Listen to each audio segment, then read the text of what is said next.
I hope I'm doing this right. Okay.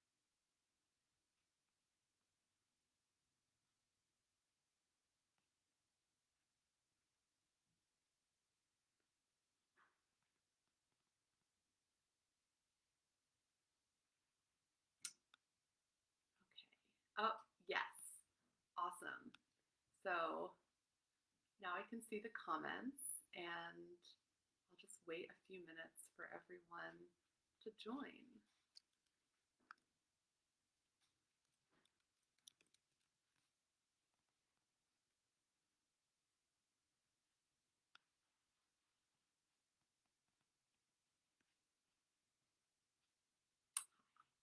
So I'd love to know where everyone is located to start. I am in Raleigh, North Carolina. It is cold here, probably not cold compared to what many of you are used to, but cold for us. So that's been no fun. What about everybody else? Hi.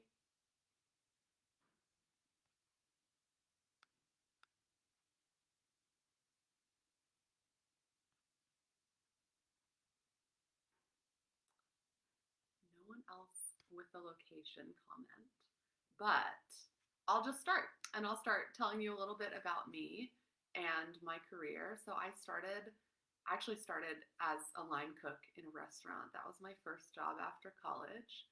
And then I did that for a couple of years. I decided not very sustainable of a job. And so I transitioned into food media and I started working for BuzzFeed, which was a whole experience. And yeah, I started writing about food and developing recipes, and then sort of slowly but naturally transitioned into nutrition writing. Hi, Margaret. We've definitely talked before. I think I might know a lot of you because I've spent years and years reaching out to dietitians and asking you to give quotes for stories and help me with articles that I'm writing. And so it's really cool to see people that I know. And I'm so happy to now be on the dietitian side of things. It's really awesome. Um, Working at BuzzFeed, started writing more about nutrition, then made the jump to Self Magazine and became a food editor there. Obviously, that is more of a health oriented publication. And so was writing more about nutrition. And I guess what really sparked my interest in becoming a dietitian was the more we talked about like what our nutrition content should be, what our health content should be, food content, the harder it was to pin down like, well, what does healthy mean? Like we keep using this word, we keep saying healthy eating, but how are we defining that? Because so often you're just slapping that word on like things that look healthy or things, I don't know, things that have lots of vegetables or things that often back then it was like things that are low in calories. And so it just didn't really seem journalistically very responsible. And it didn't seem that helpful to people to just be like saying these words without doing any deep thinking about what they meant. So started talking to a lot more dietitians, doctors, therapists, researchers, and kind of realized that like, well, it doesn't necessarily, it's hard to define what healthy is, right? And it's hard to talk about it for a mass audience of people because what everyone needs is so different. And that's when I decided maybe it would be cool to continue to do this or stop doing this writing and become a dietitian and work one-on-one with people. And I had started talking to a lot of eating disorder dietitians like Margaret, and I was like, I could do that. Like I am interested in that. I think it would be neat. If any of you watched the video yesterday, I mentioned that I'm not sure I would have done this if I knew how hard it was going to be becoming a dietitian. I knew on paper what it would take, and I had walked through the timeline with myself and figured out like when I would do what and how long it would take me. And I think I was lucky that that actually ended up being right. Like it took me 3.5 years from starting the prerequisites to becoming an RD. But like, man, you really have to do a lot to be a dietitian, and you really have to learn a lot. And we know a lot. And so I am so happy that now I can like work one-on-one with people. I have a private practice that does eating disorders and disordered eating, and I'm also still a journalist, so I get to write a lot about nutrition and public health and debunking fad diets and nutrition myths in the media, which, as we know, are plentiful. So that's sort of what I'm doing. A little bit what I write about. I gave you a preview. I just published this feature story in Runner's World magazine about the sort of the myth of like the perfect running weight and why we've gotten a lot of the weight science wrong in the past or misconstrued it, and sort of shifting our focus to encouraging health behaviors instead of just encouraging weight loss, because the data on weight loss is not, it's not always possible for people to lose weight, but the data on health behavior and engaging in exercise and eating nutritious foods, like that data is there. So it's been really cool. I got to talk to dozens and dozens of people, runners, dietitians, sports medicine doctors, researchers, and I just love that I get to dig into this stuff. So Build Up Dietitian says, one of our favorite articles that you wrote was on food is not medicine. And yes, I love that one too. I've actually written 2 of those. The first one was in the Huffington Post, and it was more about how sort of like the science, the difference between food and medicine from like a biochemical or physiological standpoint. Like, yes, food is health supporting or not. Like food does have an impact on your health, and no one's denying that. And especially we're dietitians, so of course we know that food has an impact on your health, and we believe that, nutrition matters, basically, to steal a phrase. But it's not the same as medicine. And the people who are saying that food is medicine actually don't know very much about food and medicine if they're saying that, because the 2 things are so different. And it's dangerous to suggest that someone can prevent cancer by eating a certain way or cure cancer by eating a certain way. Like there are just things that are out of your control. And the second article I wrote about was a bit more about those things that are out of your control, right? I think it was in response to the Whole Foods CEO saying that like, we don't need universal health care, we just need people to eat more fruits and vegetables or something like that. Basically him being like, you don't need health insurance, but you should shop at Whole Foods. It was just one of those moments of someone very wealthy being completely out of touch with science and also with reality, right? So talking about socioeconomic factors and the social determinants of health and how those get ignored, and how it is presented as like this personal responsibility thing that you should be eating a certain way and then you wouldn't have all these problems and it's your fault if you do. And I'll be honest, like I got a lot of hate for that article. I also got a lot of good feedback from other dietitians and doctors and researchers. That then there were the wellness influencers, right? Who just, I think some of you have probably heard the same stuff. Like, how are you a dietitian? Like, this is why the nutrition establishment is corrupt. Like, big food, big pharma, they don't care about our health. They're just trying to make money. Dietitians are part of this evil system that's trying to undermine us. How can this person who says she's a dietitian say this, that food isn't important, which isn't really what I was saying, but there's just so much more nuance to it. Of course food matters, but food isn't the only thing. Food is not medicine. And I think some of you may have seen that this food as medicine is like gaining a lot of traction even among the nutrition community, which is, I think, kind of a shame, because I do understand the sort of like what you're going for, right? Like, food is important. Food can be preventative, but it's not the same thing as preventative care or as medical treatment. Like, it's not. So I'd love for any questions that you have about that. Otherwise, I guess I can sort of go into more about, I don't know, nutrition media, like why, sort of why things are the way that they are.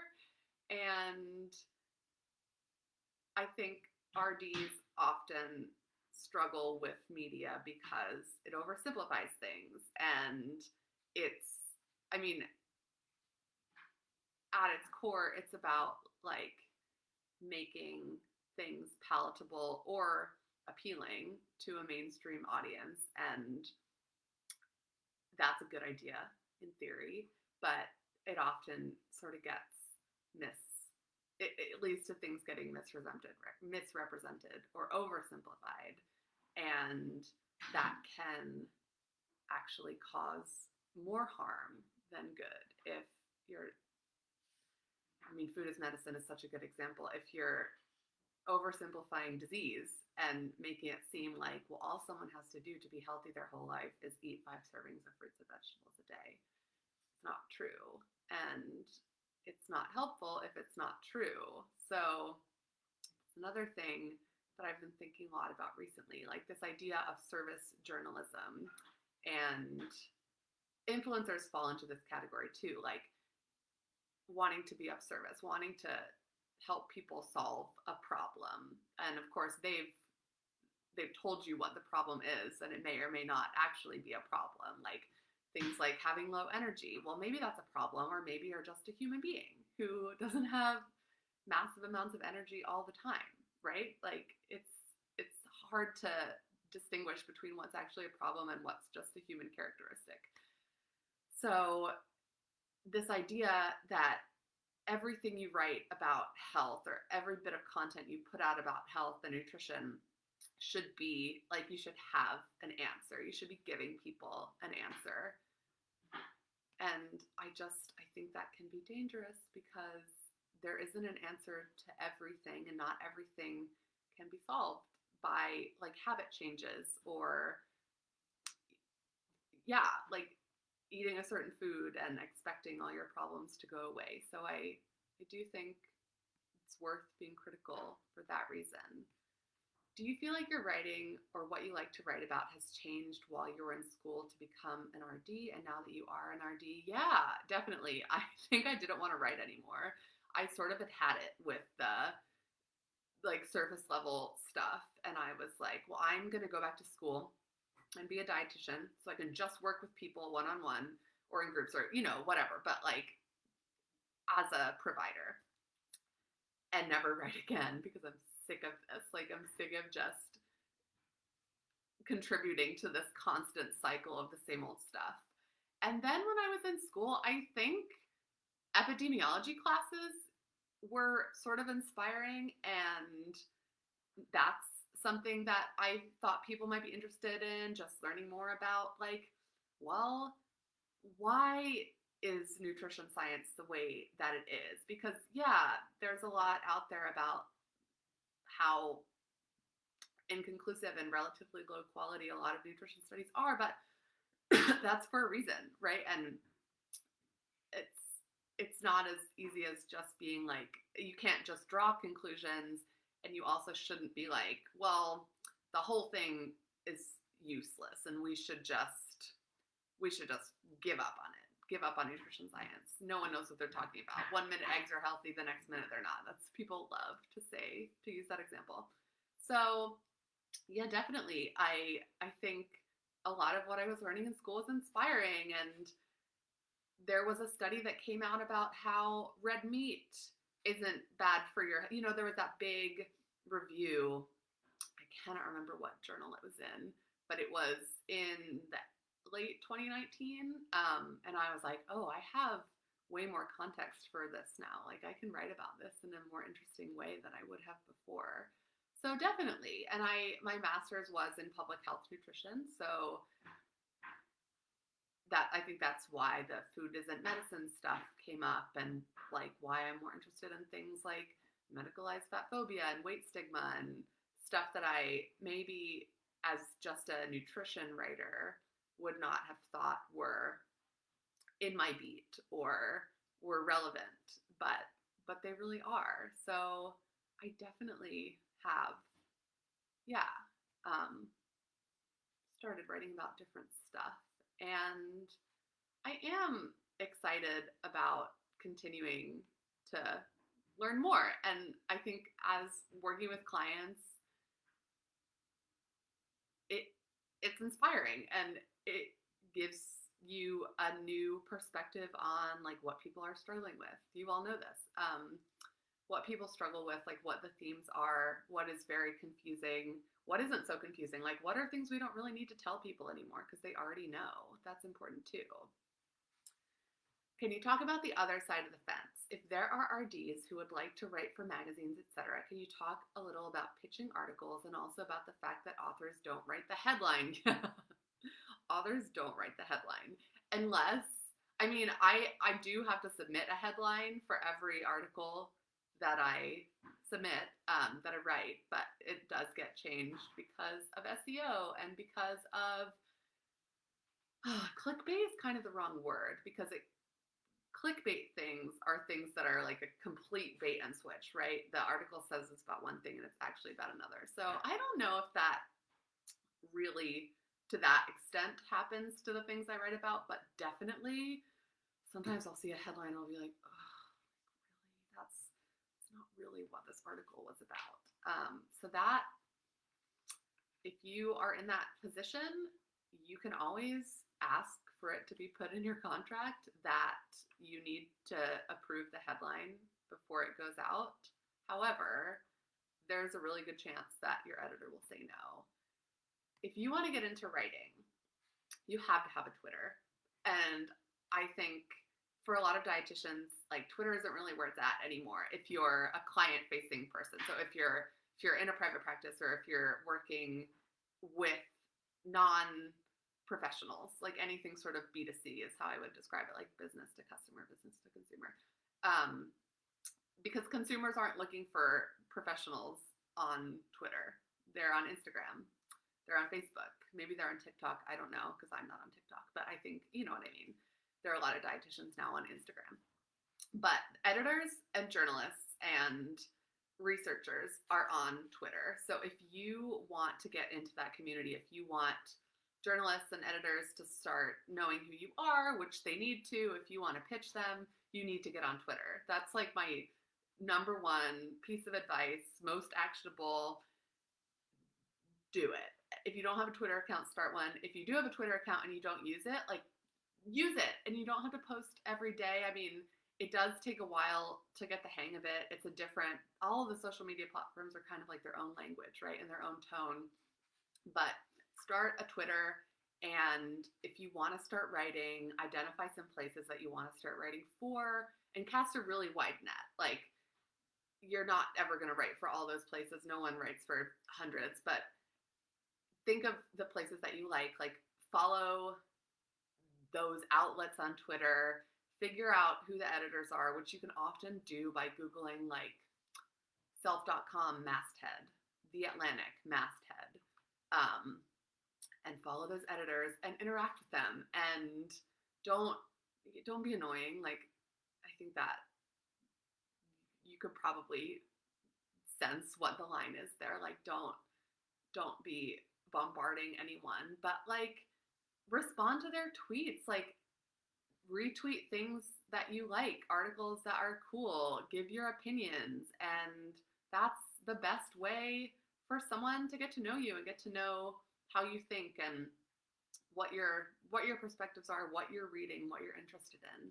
So start a Twitter.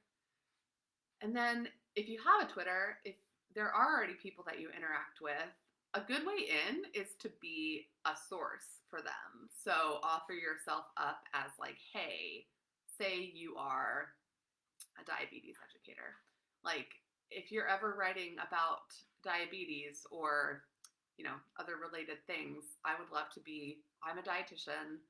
I've been working with patients for so and so years. I'd love to be a source for you moving forward. So that is a really good thing to do. They're always looking for sources. I can tell you that, like, as a journalist, that's kind of the hardest part sometimes, is like finding good people to talk to guide your story. So you're doing them a favor when you're reaching out and you're offering yourself up. Make your email available, put that in your bio, put it in all your social bios. Like, if you want to be a media dietitian or whatever that means in any capacity, like if you want to be quoted, if you want to be a source, like, your email needs to be easily accessible. I'm like, my hands are moving because I feel so strongly about this. Like, it's so annoying when you identify the perfect person and then you can't get in touch with them, or it's like a contact form on their website that they'll never read. So make your email available. And then, okay. I'm going to answer a question that came in because it's interesting. Do you get paid per article? How does that work? Do you say how much you want per article? It is, yeah, you get paid per article. That's standard.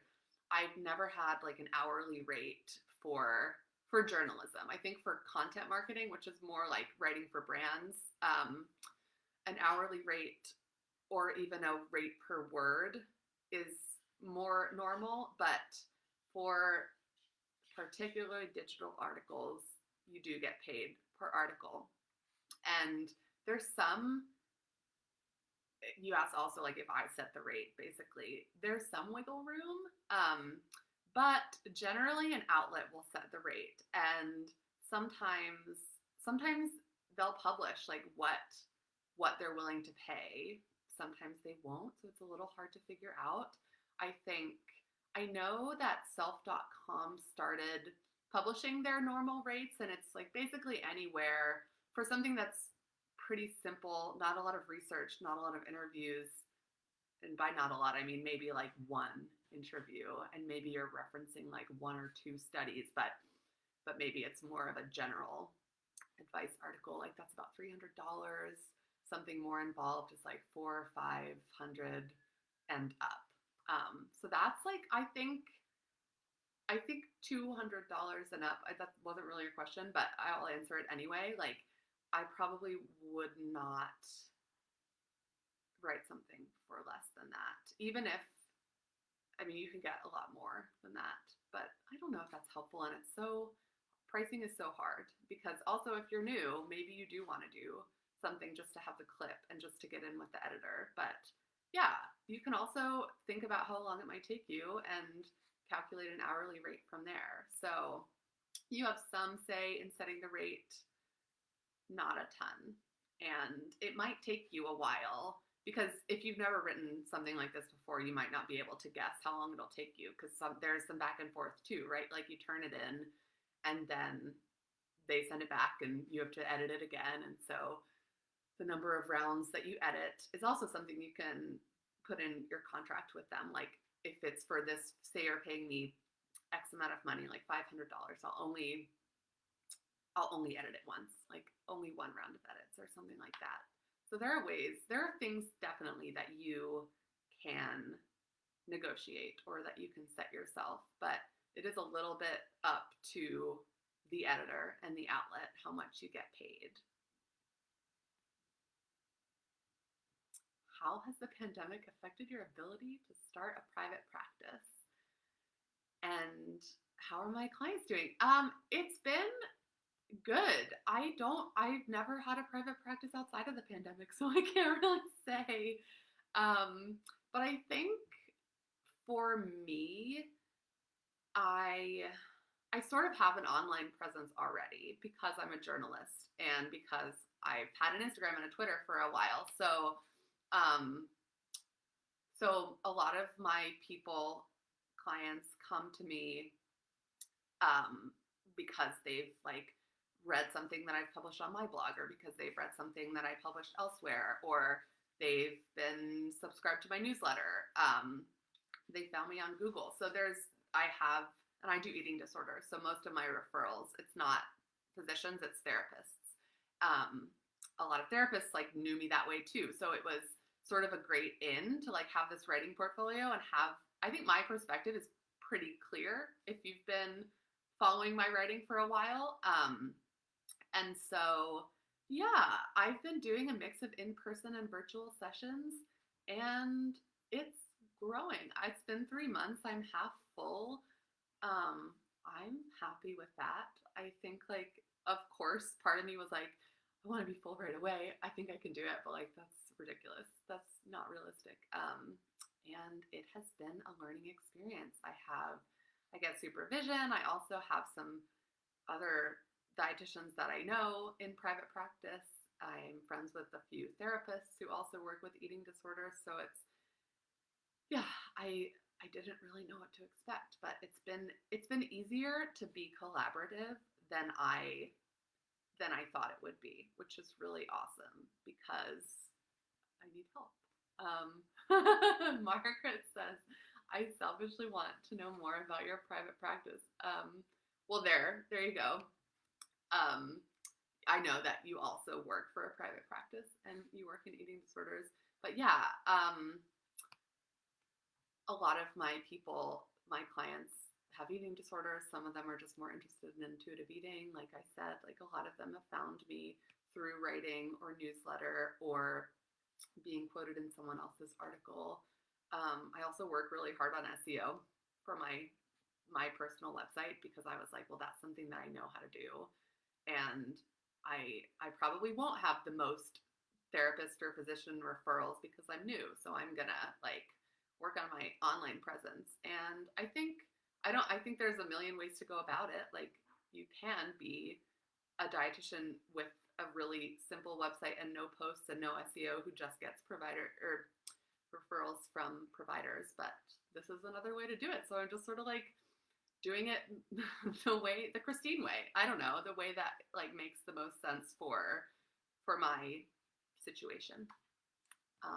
Yeah, but Margaret, I'd be happy to talk to you some other time about it if you ever want to set up like a call, or if you're ever in the area. I know that we're in the same state, so I think that would be awesome. Actually, I love talking to other dietitians, especially people that do similar stuff. Can you put your social handles, website, and newsletter links in this chat when you're done? Yes. I can also tell you that it's Christine J. Byrne everywhere, on Twitter, on Instagram, and .com. But I will put all that stuff. And it's my private practice, in person or virtual. I rent office space like a certain number of hours every month. So I do have in-person option, but a lot of it is virtual. And I think part of that is because people are still nervous about COVID. I think the next several weeks or months or however long this lasts, I'm going to switch even the in-person people to virtual, but it's a mix of both. And I think it's going to stay that way forever because people have realized how much more convenient it is to be able to see someone in person, especially because I don't really work in the evenings because that's not something that I don't want to spend like every evening and weekend working. So people have to squeeze it in during their workday. And so it's convenient to just be able to log on instead of having to drive somewhere, park, et cetera, take like basically twice as long out of your day. So it's a mix of both. If anyone else has any questions, I'm happy to answer them now. I will also put, yes, my social handles, my website, my newsletter links in the chat, and I'll put my email as well in case anyone wants to reach out to me. It is widely available, like I just told you to do. I make my email really public so anyone can email me. But yeah, I'd love to answer any more questions that you have about anything we talked about, or just connect. Like I truly mean that, and really I love talking to other dietitians and other journalists. We're in a pandemic, so it's a little bit harder to connect in person, but I would love to hear from you. And I think that's it. Thank you so much for having me. And Build Up Dietitians writing is how they found me, so it's a good way for that. It was great seeing all of you here, and I hopefully will talk to some of you soon.